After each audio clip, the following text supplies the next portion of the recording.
On a march. We march around the school and through our lives and memories. For the past years, we have been marching through the school up the year levels. And for some of us, this is where our march began. This journey of our lives began right here, where we stand. For those who walk these gates, we think back and reflect on our time spent here. The Year 6 Billy Cards, the Year 4 Bolswood Plains, our famous year level movie, the epic lightsaber phase we had, the epic Pokemon phase we had, and of course Miss Kelk. But it's actually the Pokemon phase that I want to touch on. And that is the one that has stuck deep with me and will always be remembered.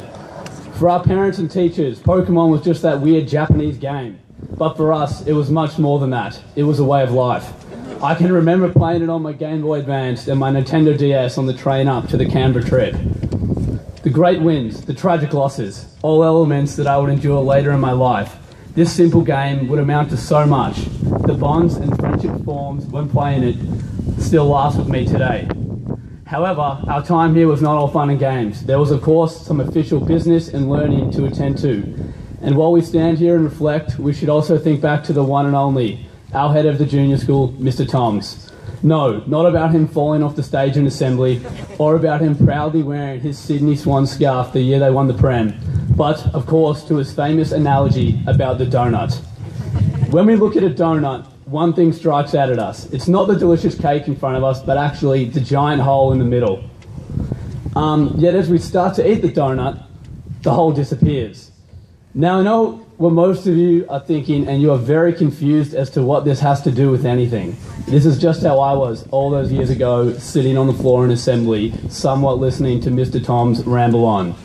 And the point of his speech, or the comparison, went like this. A donut is a bit like a person. Immediately we see the flaws about them, or the holes. Yet as we get to know them, or as we begin eating the donut, as he put it, the flaws disappear. I know the analogy is a bit bizarre and strange, but really, mentioning food was the only thing that got a bunch of 10-year-olds to pay attention.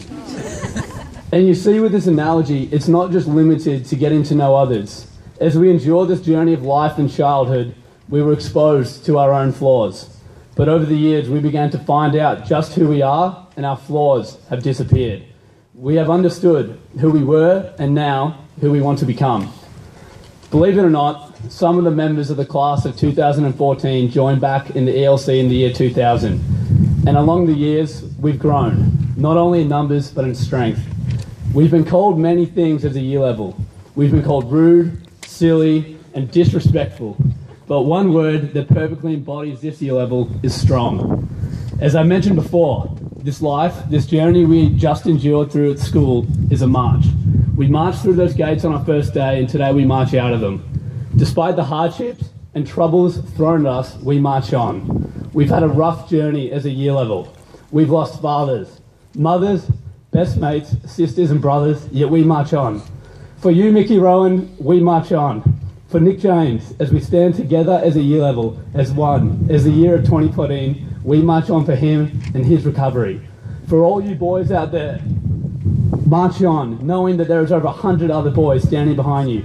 And as we leave this school, go beyond her red bricks and black gates, we continue to march, knowing that those who we endured with as boys are still with us now as men.